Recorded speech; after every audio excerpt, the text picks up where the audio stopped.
90% of people who lose a considerable amount of weight gain it all back. And then within there, half of them will do it within 5 years. So I was like, well, what happens to the 10%? What's different? And what I found from research was generally there's a big lifestyle change or moment. So a change of relationship. And instead of driving by the same restaurants or connecting with the same people that are holding you in a certain environment, they actually change the people, the places. If you join a gym and you get connected to a gym, all of a sudden now you have a different social circle that will bring it. If you're around wealthier people who are investing, it'll be around. So I'm a big believer in if you really want to change your habits, you got to change your environment. From corn farmer to international dance phenomenon to master networker, I'm here with my guest this week, Andrew Johnson, who is going to share his story, his real, raw, vulnerable story of coming up from a farm kid into a business guy. And he's going to share some amazing tips of how to build your most powerful asset in your life, which is your network. Check it out. Are you a faith-based father and looking for intentional ways to connect with your son in a big way? If so, you have to check out the Father-Son Hike of a Lifetime on the Camino de Santiago in Spain. June 2025, I am taking a group of faith-based fathers and their sons over to Spain for 9 days and the adventure of a lifetime. Go check it out at mattshoup.com/Spain. On that page, you'll actually see all of my upcoming Spain adventures, but make sure to check out the Father-Son Hike of a Lifetime. Andrew Johnson. Good to see you, Matt. How are you doing? Really good. Yeah. Good to have you here. Yeah. So we're brand new friends. We just met today. Absolutely. I love it. I've never had a guest on the podcast with corn socks. Well, there's a first time for everything. Let's just get that out of the way. Okay. Put those up. Put the shoe up on the table. We'll do the power First pose guest, to start off. shoe on the Boom. table. Corn socks. Like we'll get them both. Did you catch that, Joey? You're catching the bottom. I got corn. it. Look at that. So you must really like corn. I really love corn. I'm a corn farmer. So You're a corn farmer. I am, yeah. Tell me about that. Father of the Berthoud sweet corn kids. They are semi-famous in Berthoud, Colorado, but no, fifth generation farmer. Originally, my family owned a bunch of land in Fort Collins, and then we moved to Berthoud and east of Meade, and that's been my background. That's my upbringing. That's my how I became a man is lessons learned on the farm, and I'm not doing that full time anymore, but. Absolutely shaped who I am today. So I've never farmed. I don't think I wouldn't last 10 minutes farming. Yeah. I don't think I would. What are some of the life skills that you carry as a farmer, just into business and life, leadership, being a man? So those dudes work hard, man. They don't mess around. Yeah. Emily's dad and siblings grew up on the farm.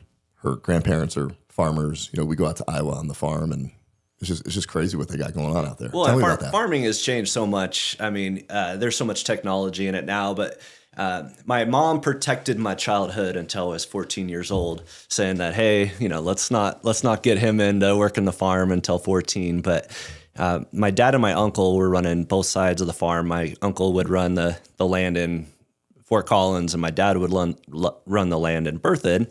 And my uncle fell deathly ill that year. And my dad would train me, drive to Fort Collins and do all that stuff, come back and help me fix all the things. But it was trial by fire, because in farming, there's something different every day. It's not like you're doing a repetitive task. And I'd screw up, I'd fix stuff, and then I would get better at it. And then there's a new skill to learn where I was a complete beginner again. And definitely got me in shape. Learned to drive an old Willys Jeep, and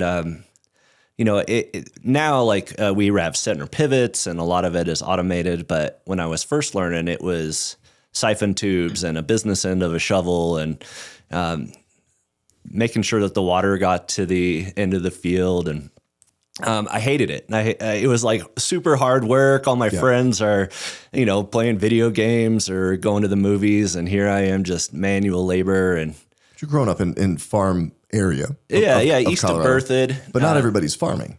You still got kids in the burbs, right? Oh yeah. You're just farmer Andrew. I guess so. But you get to drive earlier. Yes. And I drive cool stuff like tractors and, a bunch of combines, stuff. And before I could drive on the roads, they would leave me on the stuff in the field. So I was the combine driver and filling up trucks. And That stuff's all pretty cool for sure. I mean, it really, in a lot of ways, it's such a dream come true. I mean, especially in Colorado, you're watching the sunset behind the mountains, and it's such a blessing to be able to take care of a piece of land and watch it, produce food and turn me into a man. That's cool. Work with my dad. A lot of the lessons where to be able to learn on the shop and have him teach me and guide me and mold me was really special for sure. So just a lot of uninterrupted time. Yeah. Right? Like you don't have electronics. You're just out there in the field, in the dirt, like creating, growing food to sustain you. That's really cool. In some ways, it is a lot of time. Like when you're driving tractors, I mean, it doesn't take a lot of brain power. And especially nowadays, the tractors are very smart. You hit a button and the GPS takes over, and it literally will crawl towards the end of the field. And the exciting part happens when you turn it around, hit the GPS button, it goes to the other end. Yep. So, it's a lot of listening to the radio, alone with your thoughts, praying, meditating, dreaming for your family, especially as I was growing in. But it's also isolating, and part of my story is a love for people and, sitting on that tractor seat by myself, that if I didn't have, I don't know if I could have been a farmer 20 years ago, 30 years ago, where you didn't have access to the internet or a portal or communities. Now you can go on your phone and you can talk to people, and it's totally different. But without that part, it would have been very isolating. Mm-hmm. Now you're generations of farming, right? So it's 5 generations. Fifth generation.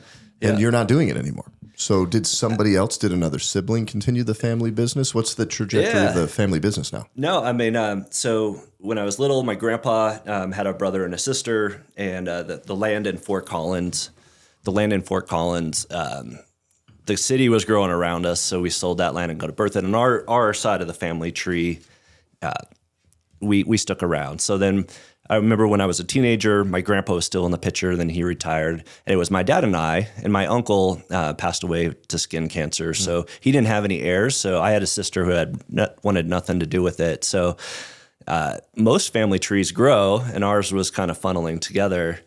And it was a point where I didn't want to do it alone. And I don't think my dad wanted to do it alone too. And my dad is a master level mechanic. Like, he can innately fix stuff. I'm more of a parts replacer. Like, I can, if something is broke or there's a manual, I'm really good at following a process. But my dad, if there was a problem needs to be solved, just without even ever doing the solution before, he would be able to come up with a solution. I added a lot of value with business and relations and work ethic, those kind of things. But it got to the point where my dad's getting older. There's not a lot of income from the farm. There's a lot of different regulations. The cost of a new tractor is significantly higher. The land is incredibly valuable. So the managing the asset, holding the asset is super valuable. But we were running 1,000 acres between the two of us, and it was a lot. And so I had been working with a networking organization, had an opportunity to do that full time, and transitioned. And it was a tough conversation with my dad. I don't think any farmer wants to be the one where it ends with them.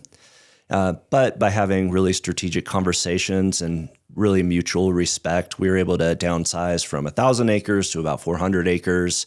My kids get to have some farm background. We still live on 60 acres. And my dad can do it part-time where it's way more manageable. And then if he wants to further retire, we have more flexibility to do so. And it's a part of the journey. That's super cool.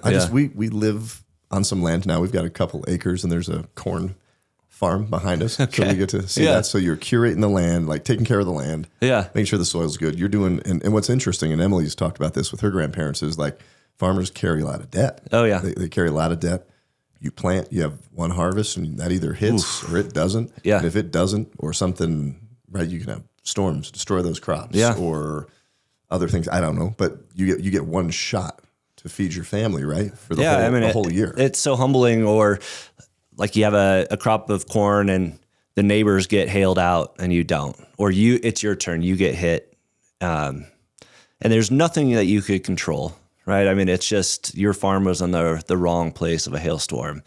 But it teaches you resiliency. It teaches you to be able to really control what you can control and appreciate what you have, and also plan for the future, plan for a bad day, put yourself in a position to win more often. And then it always seems to work out where the good years overshine the bad, but the bad years are tough for sure. Totally random. Just because I'm in roofing, I'm going to be down. Yeah. Oh, yeah. Is there hail insurance for crops if they there get hailed is, on? And some people do it. We never did. And I think a lot of people would recommend doing it. We always would self-insure. I don't know. It's just how we've always done it. Just put a little aside in case it got hit. Yeah. So you start transitioning out. You have that conversation. You start getting into the networking and business world. What drew you to networking? So you were the big organization, very successful with them. You grew that organization. Like, how are you a corn farmer? And then you're a networking farmer? Yeah.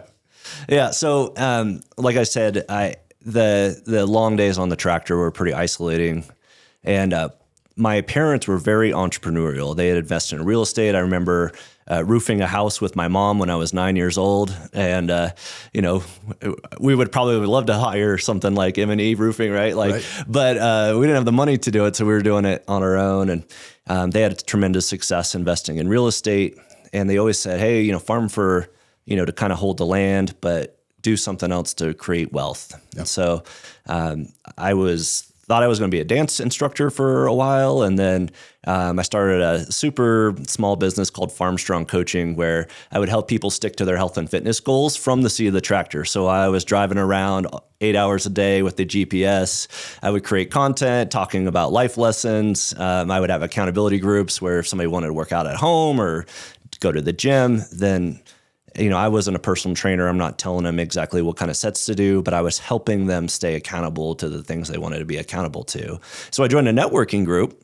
Oh, so you said dancing corn farmer. You're dancing corn farmer? I'm a dancing networking corn farmer. Sorry, okay, you interjected that. So yeah. So if we back up even further, when I was 11, I think my sister joined this 4-H dance team, and they're like, "Andrew, you should do it too. They need more guys." I'm like, "No way. I want to play sports. I don't want to dance." That's where all the girls hang out. Well, yeah. So I realized it wasn't that bad. There was always a good guy. I was 11, so I couldn't stay home alone. So I'm like sitting around in the back, bored out of my mind.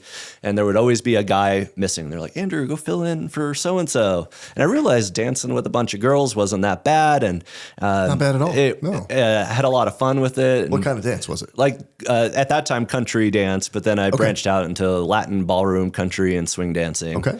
And it was the thing that I took to, is the thing that I had some skill with. As a male in the dance world, you're in a minority, so it was easier to kind of rise to the top of it. And I loved it. My parents turned me from a farm kid into a world champion dancer. I would dance with my teacher, and we would compete all over the world. And I had, so in college, I would farm. I would get done with farming, and I would go either teach dance lessons, or I would teach practice like wedding couples that are getting ready to do their wedding dance, or I would practice with my partner. We were trying to rise up the ranks, and it was awesome. It was great, especially before we had kids, to be able to travel a lot, see a lot of different parts of the world, and get better at a skill. Where's the coolest place you competed? We were in Eindhoven, the Netherlands, during Y2K. So when 1999 turned into 2020, I was in the Netherlands, and they celebrate New Year's completely different. It was also the time where like the Deutschmark was turning into the euro. I was in Spain when everything was transitioning. Yeah. That was 01 to 02 though, wasn't it? I don't know. You were Y2K. Over in Europe. Yeah. Awesome. It was wild. So, but yeah, no, I mean, I've been, again, like as a farming kid, not a lot of travel, but to be in Europe, and at that point we didn't have a lot of money either. So the way we were, like when I was a teenager, like when my parents were funding the dance, like, my dad bought a limo off of eBay for $7,000. And that was our travel car. As like, it wasn't a nice limo. It's not like we're rolling around in a Rolls Royce. It was like something that somebody had in the garage with like 200,000 miles in it. And instead of flying to these different things, we would literally road trip it and we would eat in the car. Yeah. Well, yeah. It was like the old school limo with like the antenna on the back. Like it was. What year was the car? What was the make and model? Do you remember? It was a Lincoln Town car. Lincoln? Okay. And that we had 2 iterations. I forget what the first one, I think like 1990, and then I don't know, late 91 or something like that. But that's wild. So corn, dancing, yeah, getting into networking. So we totally interrupted. We were getting into the approach into but networking. So there was the farming and, showing up day, make sure the land gets taken care of. And then what's your passion? What do you want to do? What's your purpose? And so for a while it was dancing. I met my wife dancing. She took my class, she became the teacher's pet. And then you were fraternizing with the students. Well, so she came in with somebody that tried to ask her on a date, right? So, but then the guy's like, I don't want to do this, and quit. So she was like the 15th wheel or something. There was like 7 other couples, and then she didn't have a partner, so she danced with me and there you go. Invited her to my college graduation, and then hit it off. So and there you go. Rest is history. Do you need a new roof or new paint job on your home or business and live in Northern Colorado? If so, check out one of our sponsors, M&E Painting and Roofing. We've been around for 20 years here in the community, and full disclosure, I am the M in M&E. Check them out at mdepainting.com. Are you a business owner who is struggling to understand and navigate the world of digital media? If so, check out one of our sponsors, Imprint Digital. They are the go-to source for everything digital related to your business. Not only are they a sponsor, but they also take care of all of our company's website. They produce this podcast, and I highly recommend them. Check them out at imprint-digital.com. But when we had kids, it was tough because I had little babies at home. I had a wife that I loved. And now instead of coming together where she would show up and cheer me on at the dance practice or competitions, now we're separated and we're not doing it together. And that was just tough on a young marriage, and made a decision to retire and really focus more on the family. And it was tough because it was so much of my growing up, my teenager, what I thought I was. Plus, some of that was there was people who were doing dance full time. And so their ceiling was higher where I was doing it as like a passion project, like after work, where I was putting a lot into it. But if I'm going to go to the pros and get the top money, then I was going to have to choose to do that full time. And that wasn't going to be the right path for me. So it was a tough decision because I had put so much into that, but made the decision to retire. And I told myself that I was going to leave dance to be a really good husband and father. And in reality, I just started playing a lot of video games and gained a lot of weight and turned into not the best version of myself. Like I got really depressed and mopey, and I was probably on the verge of getting divorced. Like it was. Was that because you had left the passion of dance, or were there other contributing factors? No, I mean, I think it was. I mean, you grow up wanting to be somebody, and it was like loving the farm, but as I was competing, there was a lot of people who were watching me, and so it was probably into the ego and not knowing what I'm to do. I'm in my early 20s. I'm like, man, I probably should have made some different decisions earlier. And so, 30 years old, I remember we just had our second kid, and my wife started drinking a lot. My wife, we went to a PF Chang's or something for my dad's birthday. Was there, and I had a couple drinks, and I'm like, "Hey, can you drive home?" Because she hadn't had any because she's nursing, and she sits me down. She's like, "Andy, I need more help." And I just got who I was. Like, here's my wife who's exhausted. I had given up a dream I love to be a good husband and father, and I'm just not being the man I know I could be. And so I got responsible. I got into fitness. I lost a whole bunch of weight. I got into a lot of personal development.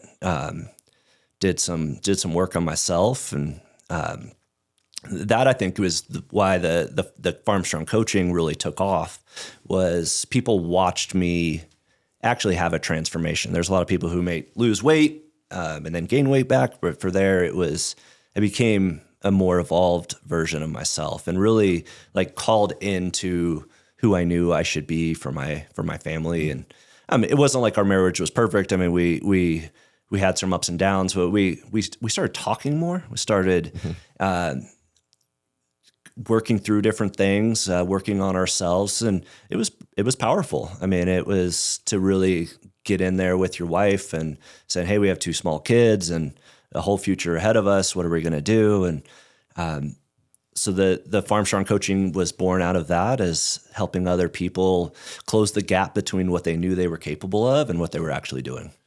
Was it that moment at PF Chang's, that experience that was the turning point or the catalyst of like, hey, dude? Yeah. You're a couple drinks it was my help. wife like in tears telling me I need more help. How long leading up to that were things progressing downward? Just drinking, getting overweight. Yeah. Losing your sense of purpose, your identity, the eyes on you, the ego's talking, beating yourself up, right? You start spiraling. So then you drink more. Yeah. How long was that till she hit you with that? Probably, I don't know, 1.5 to 2 years. Okay, so a couple of years. And it was probably just it felt long and slow and quick at the same time. You know, obviously having a kid, and that creates some higher stakes of that. But no, I mean, I really got confronted to what am I doing with my life? What is the legacy that I'm leaving? I have a daughter Dahlia, and now a new son Calvin, and a marriage that's, on the ropes, and a dream that I had that's kind of now in the past. And I just remember kind of crying out for help, saying, "Hey, like I need coaching. I need some direction. I need a purpose. I need to step it up." And it just began the long, slow compound effect of making better choices that turned into who I am today. So as people are listening to this, watching this, and there's a lot of, faith-based, they're Christian men that know that there's a gap. Yeah. They're here. God's calling them here. And there's something that's stopping them from that. And there's got to be that wake-up call. Yeah. Like I've had mine at my moments, and maybe this podcast is that for them. So that you've got to have that wake-up call. Well, and when you do, what did you do? Because you're like, "Oh yeah, I made a transformation, started Farm Strong. Now we're good. We're sitting here." But like, what were those beginning days? So like, you wake up after your wife just checking you, calling you out. Yeah. What are those steps? What can somebody do right now to start that transformation? Well, I think there's power in a really bad day. That if things are just uncomfortable, you can kind of deal with it. You just kind of grind with it. But if it's really bad, it shakes you out of it. And so it actually hurt more to continue to do what I was doing than to do those more positive things. So for me, it was personal fitness. I was a New Year's resolutioner. Like first Monday after the New Year's, I bought P90X, which was a at-home fitness thing, and chose that one because it was like the extreme thing and I needed a challenge. And instead of going numb and going into a video game and trying to accomplish or beat a boss that didn't actually give me any life, now I'm competing with myself. Yep. And what was powerful is I gave myself permission to be exactly where I was and let that be okay and get a little bit 1% better. And fitness does that. Like all of a sudden now you're setting a personal record. You're I can do 3 pull-ups, and yesterday I can only do 2, or and then my gosh, I'm going to try a one-handed push-up, and I've never been able to do that before. But then one day you do. I hold a yoga pose that I've never been able to hold, and then one day you do. And that for your mindset starts to unlock how powerful you are. You look at all the stuff that's peddled and pushed, right? Oh, sure. Oh, you're not where you need to be. So I've got the 7-step program, and look at this dude that's jacked on steroids or whatever, right? Selling a coaching program. Yeah. Nobody talks about that. Like, I had a neck surgery. I got up like real fat. Go back and watch some of the old podcasts. Stacy thankfully told me how fat I was. And I was like almost 250 pounds. And it's just be okay with that. Yeah. Like, it's okay. That's where you're at. You got to start somewhere. And if you're here and you got to go here, like, Yeah. When you're doing that, New Year's resolutions fail because everybody gets excited about it January 1st and they work a little bit, but they're like, I'm not here yet. So they just stop. It's just easier to stop versus like, I'm here. Now I'm here. Now I'm here. And then you have a day like this when you're back a little. Maybe you miss one. Sure. Like it happens. Well, I love that. Be okay with where you're at. No, I think that's so well said. I heard one thing in a podcast or something. It was like, if I'm offering you a cigarette, you could respond with, "Oh no, thanks, I don't smoke," or "I'm trying to quit," or "I'm not a smoker." And there's a difference in who you believe yourself to be if you're like trying to hold air. So if I was talking over myself like I wasn't worthy of fitness or mental thing, then where I'm trying to be better, then that wasn't ever going to lead to anything. But as I actually started to believe who I was becoming, even though I hadn't had enough time to hit the goals that I wanted, in my brain, I was a fit, healthy, confident, charismatic person, which 2 months ago, you wouldn't have thought that of me, or I wouldn't have thought that of myself. You said something really important. I'm trying to quit. Don't ever say that. You're right. 'Cause you'll never quit. You're trying and failing with honor. It's failure with I'm honor. trying to lose weight, or I'm a fit person. Even if you're 300 pounds, but you've been steady on your habits, hitting your calorie goals, hitting your workouts. Well, it's just a matter of time before you hit the weight that you wanted to be. Yeah, that language is just super important. 'Cause there's a huge difference between I'm trying to lose weight and I'm getting fit. Right. Right, because that's cool. That's really cool. So you get on that journey. You get going. Yeah. So you have the shakeup. You make an intense commitment. Yep. You're okay, just being okay with where you're at, and just making little baby steps. Yeah. Every day. Yep. Yeah. And what else kept me going was it was starting to inspire other people. People would watch that and people would want something for themselves. And then I realized that my actions, what I was doing, was actually lifting up a community of people. And so you're sharing it while you're doing sharing. it. Yep. And then you're receiving that feedback. And there's some validation there, right? There's some validation. You're helping other people. Sure. And then that keeps that cycle or that habit pattern moving forward. It did. Yeah. And it really was cool. It was very motivating. I mean, it made me inspired to wake up every day or, work out in the morning and really celebrating other people's wins too. And, I'm this farmer from Weld County that all of a sudden is, you're hearing these feedback of what you're doing or helping other people. And it was very motivating. It was also good for my accountability because if now people are getting inspired or watching you, I don't want to let them down. I don't want to, I want to be real and human and authentic. I don't want to put on a show for somebody else. But no, I mean, when you're doing and when you're teaching, you got to stay on your own game of what you're trying to model. And that was really powerful. And as the audiences kept growing, I mean, it really started to shape public speaking and how to help people hit their goals, right? Like, I was hitting my personal goals, but really love the coaching of helping everyone else try to get to where they want to go. And in stuff like fitness or business, they know what they need to do. They know where they want to go, but most people struggle with the execution of doing it. And so, really got into the art and science of how to actually make habits stick. Do you think they just don't have a plan? I think it's lack of a plan or lack of execution and consistency of habits, or both? I think it's your environment does a lot. I heard something like 90% of people who lose a considerable amount of weight gain it all back. And then within there, half of them will do it within 5 years. So I was like, well, what happens to the 10%? What's different? And what I found from the research was generally there's a big lifestyle change or moment. So a change of relationship, moving to a different hand, and all of a sudden, instead of driving by the same restaurants or connecting with the same people that are holding you in a certain environment, they actually change the people, the places.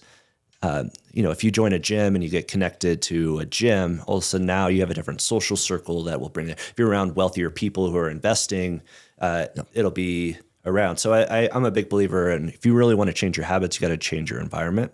And the environment, including, it would be possible geographic location. Could be, yep. Person group, Yep. people group that you're spending time Yep. with, and the mindset and conversations Yeah. that those people are having. What are you spending your time on? Where are you driving through? Like, if you just can't not drive into Wendy's, don't even go by it. You know, if it's like a trigger, it's like a reflex almost. Like, it's Wednesday afternoon and I drive on this intersection, I always just pull into the same restaurant. So you have to like actually break those systems in there. One of the things that I would do when I was with the Farm Strong coaching, there's an app called stick.com. Do you know about that? No.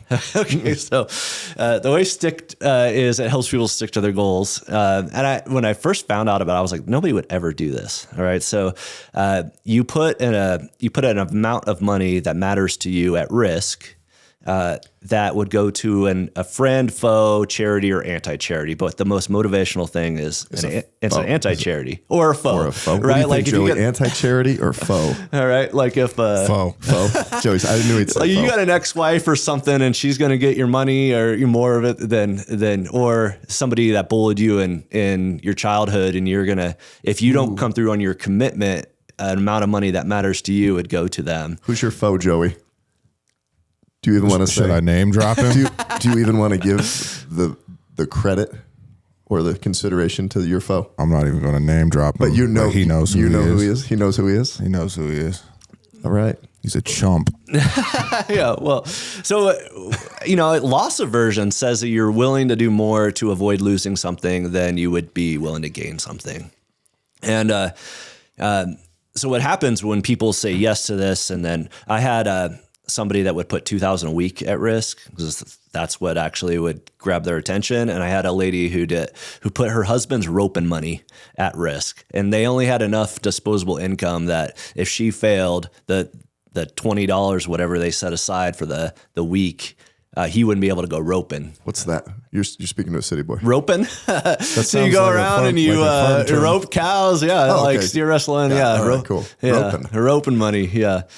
But what I found is when they say yes, it was not a question of if they were going to do the things they say. And I would always hold them to lead measures, not to lag measures. So if they wanted to lose weight, I'm not going to hold them to any number on the scale. I would hold them to keeping your heart rate in a certain zone for so many minutes, or if you're tracking your calories, then logging that, something 100% that you can control. And right? the things that'll get you to the result, not so much the result, right? Yeah. So you make a bet on what the lead measures could control the lag measures, and then there's something that 100% you can control, and then you're just going to put your name on it and your word on it, and then sign a contract and do it through Stick, where you had to log that result so you actually would do it.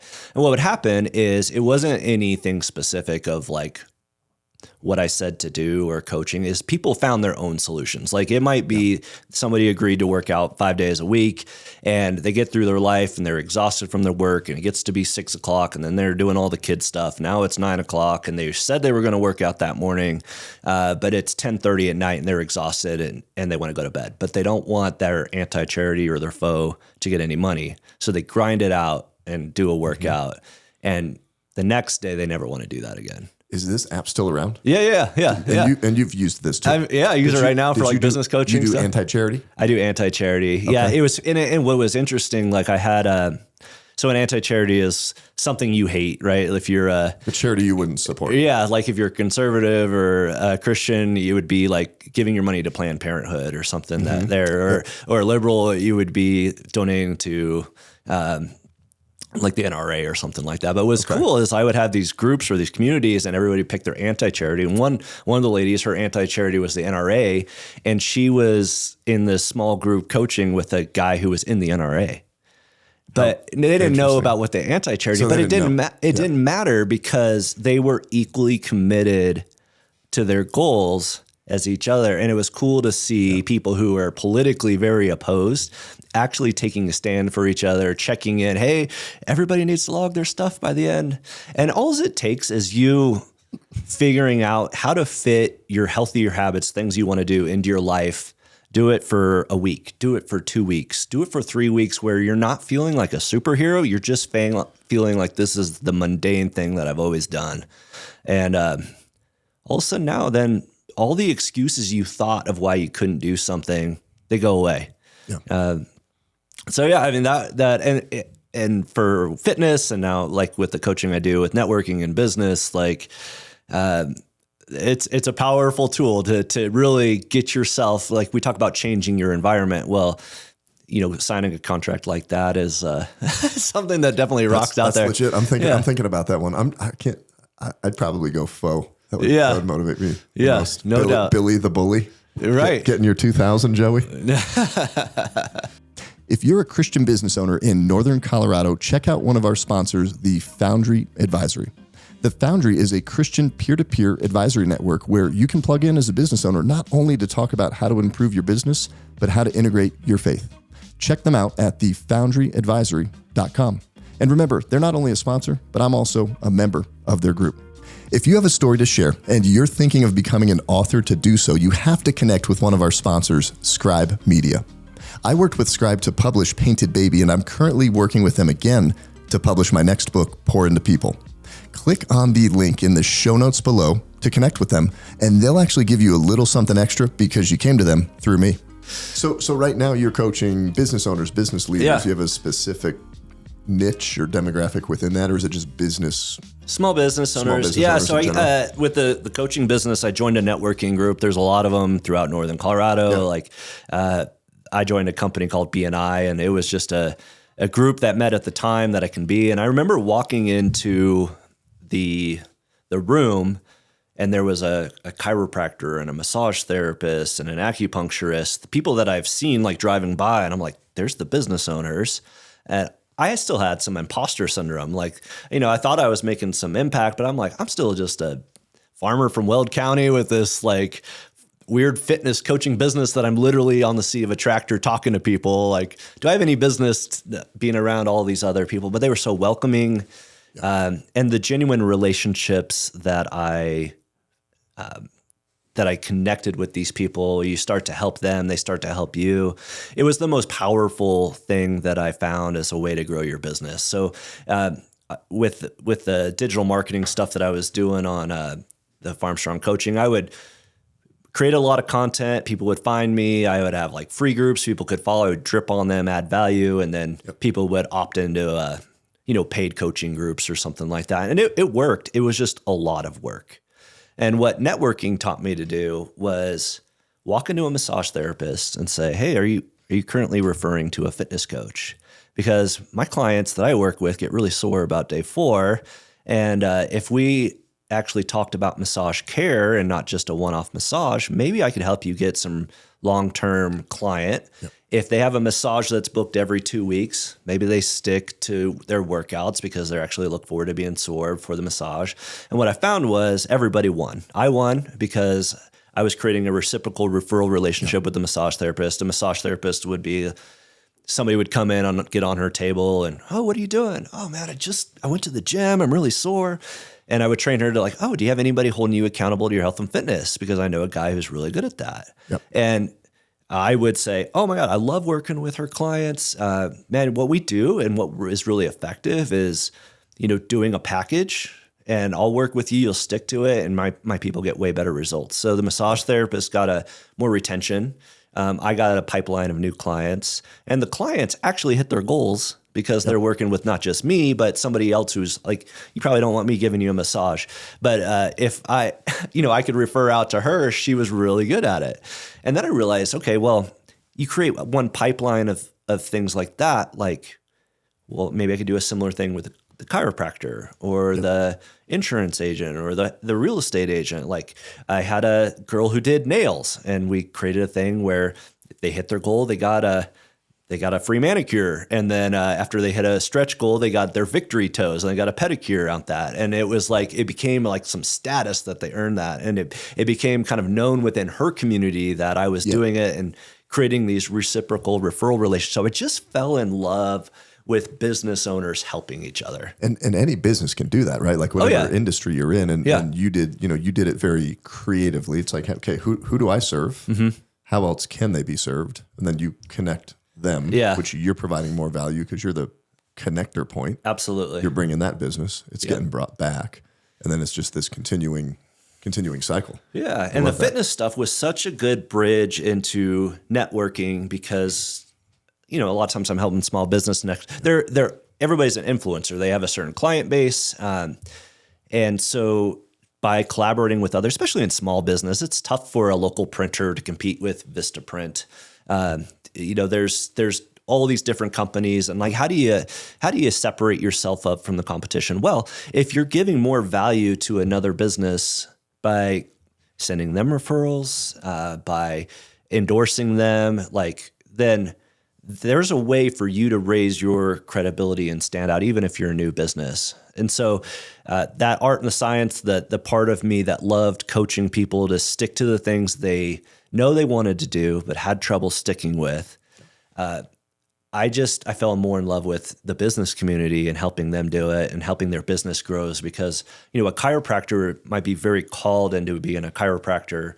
And if I could help them be a more successful chiropractor, they're making Northern Colorado more healthy. Or a realtor helps somebody buy their first house, or a mortgage lender gets somebody approved that they never thought they could be approved. And that moment of like handing them their keys, that's special, right? And if I can put people around them that'll help them instead of the 5 transactions, maybe they did 50 transactions because they totally transformed who they are and the people that they connected with, then I get to have a pretty big life. Well, and I've found in business too, when you can be the common thread or connector that drops in on all the sweet spots of somebody's life, birth of a child, purchasing of a home, opening of a business, sale of a business. And, you're like, I'm the guy. That when somebody needs something, they come to me, and then they think of you not just when you're a painter or roof contractor, but hey, the roof contractor sent this person to me and that person. Yes, to me. And it has nothing to do with home services. No. Like I referred somebody in roofing to like a counselor. Okay, right. Sure. They might not even need your roofing. Yeah, you might be on a sales appointment. This has been huge for us as you go out. Like your house really doesn't need painting right now. They think it does. Well, this guy knocked on my door and said it really doesn't. There's no short term, but like short game business for me. This house doesn't need painting. Then you're just hanging out with them and you find what do you need? Be a detective. Like how can you contribute? What are those things that they need? Yeah. Well, they really need to throw that guy out that knocked on their door. But like they need some kind of referral to sports training for their kid. Well, I know a guy. So like if you can be the guy or the gal that knows that, not just that knows that, but that intentionally searches for whatever that person needs, even if it's not your service, you will have more business than you know what to do with for the rest of your life, period. Absolutely. Yeah. I'm a big believer in that. And a lot of business owners, nobody trains people how to do that. Some people are doing it naturally or they figure it out, but a lot of people go to these networking events and they have a good time or they meet a lot of people, but that actually doesn't translate into creating synergistic partnerships with another business. And that's where I love in the networking is how do you get beyond the surface level stuff and into actually partnership agreements, alliances, co-marketing, co-branding kind of stuff. And that starts to get a lot of fun for sure. Well, in the market, and we're about to go down in a few minutes because we've got Coffee Bar coming in and we are huge. I cannot stand boilerplate, canned, boring networking. And there's so many networking groups. And Kim, Kim, I mean, she invites she gets everybody out. Sure. She's like the party planner, and they have a really unique networking group. But I've been to some, and I'm like, man, this is. There's nothing authentic about this. It's here's my name, here's what I do, here's my elevator pitch. Your pitch is the same. Like nobody cares about that stuff. I want to know you authentically, know who you are. So we're about to go do that downstairs. So what are some tips other than that, other than being like the guy, the gal, the connector, searching for those things? What are just some other quick tips where a business can stand out, or they step into maybe it's just a boring boilerplate, not typically fun networking event? How can they go in and shake that up a little bit and be different? What have you found? Yeah, I mean, networking is really a journey. And I mean, it's important to go to stuff if your goal is to meet new people, to be in a room where the people you want to meet potentially are. And then if you do have the opportunity to share, I think your goal is to say, hey, would this be somebody that I would be open to building some kind of relationship with, right? Like you're not going to send someone to your best client because you met someone at a networking event. But if you got a good vibe from them, if the conversation was easy, if they have the same morals that you, or you have a you look at their Google and you feel like, oh, wow, they look like they treat their clients the way that I treat my clients. And you see that there's an opportunity for collaboration, or at least like, I want to get to know the other best people in town or the other people who show up the way that I show up. Yeah, invite them for coffee. And I think in real networking, it's taking somebody from the awareness stage to the exploration where you're getting to know each other. You're starting to follow each other on social media. And then once you do that, then it's like, okay, let me start. If we were to send deals back and forth, how would that work? And having a lot of communication around the referral process, because there's three people in the referral. There's the person generating the referral, the person receiving the referral, and the person who's getting referred. And it's super important to have great communication, all three. So if somebody is generous enough to want to or be open or willing to send you a referral, how can the two people who's receiving and sending create enough communication where we're each up-leveling someone's reputation? Because if I'm generating a referral, that's a piece of my reputation and trust that you're going to do a good job. And when you fulfill on that, it makes me look good. If you drop the ball, I look like a chump. Yeah, when I refer somebody, like make me look good, and then you know the ones that always will, right? Yeah. And then you see when they don't, and you're going to hear about it. Right? Yeah, you will totally hear about it. Well, I think being able to level up the people that want to see you win is a really powerful way to do business. Yeah. You know, even if you're just getting started, if there's 2 or 3 people in your corner, how do you make them bigger? And then that if people watch everybody, especially in Northern Colorado where it's a small community, it's not like a big metropolis where people are drowning out. Like people see the same people. So your reputation is super important. But if people start to see that, hey, you are somebody that's not just networking to receive or to get or take or promote yourself, but actually you want to meet other really good people because you have a sphere of influence and you want to, you don't want me doing your plumbing. But if I know a good plumber, all of a sudden now I can help solve somebody's plumbing issues. If a tree falls in someone's backyard, well, I'm not an arborist. You don't want me climbing with chainsaws, but I know a great arborist. All of a sudden I can help somebody with that. So like you said, it makes you really valuable to that. So I think that's it's so powerful the way that you can form those and how you go beyond the surface level connections and to actually really being a person of influence because you are a giver, right? You are generating referrals for these other people. It also makes people want to get into your circle because they see you being generous. So that's the biggest thing is if you're seen publicly as being a giver and authentically and genuine giving referrals or endorsing other people or lifting them up or having a platform where you can share something nice about them, people want to get into your room now. It's really a powerful thing. Well, man, you are the walking example of pouring into people. Oh, right? yeah. Of connection, contribution, care. From corn farmer to international dancer to online coach. So many cool things, man. One of the things I wanted to make sure we talk about before we go, because we got people coming in here for coffee awesome. bar. Yeah, that's cool. You're a man of faith, right? Yeah. So just how has that played into your journey? So for anybody listening that is a faith-based business owner, faith-based business leader, we don't compartmentalize that. Yeah.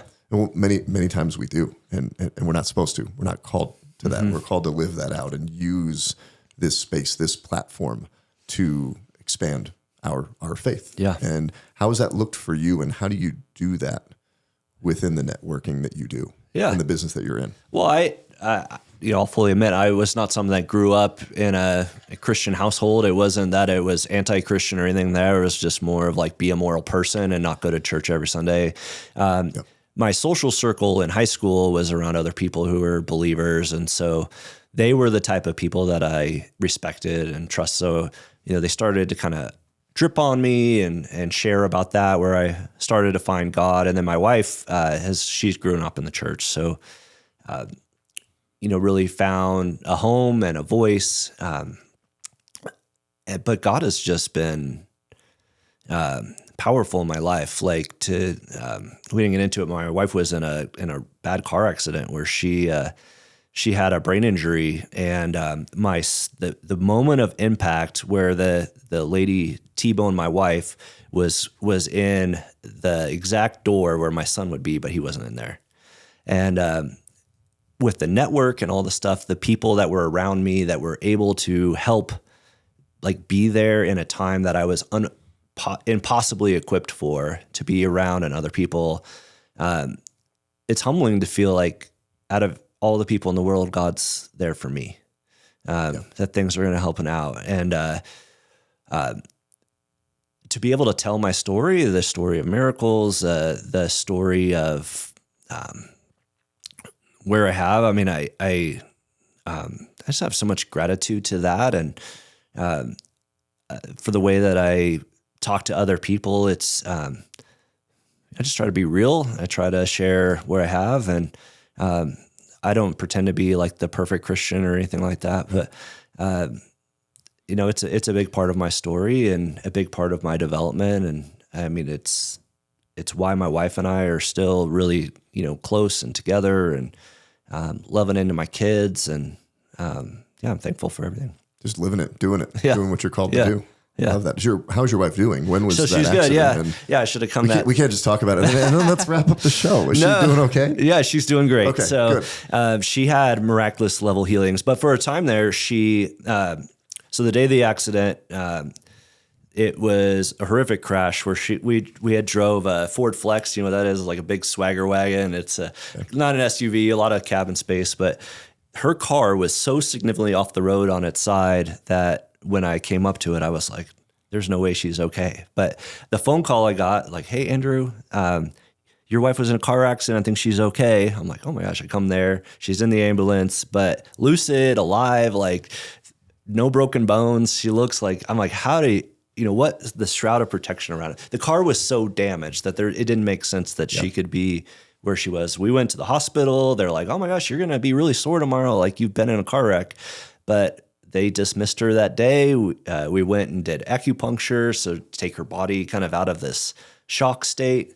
And for a while, we thought it was going to be just a complete miracle. Unfortunately, we didn't get off.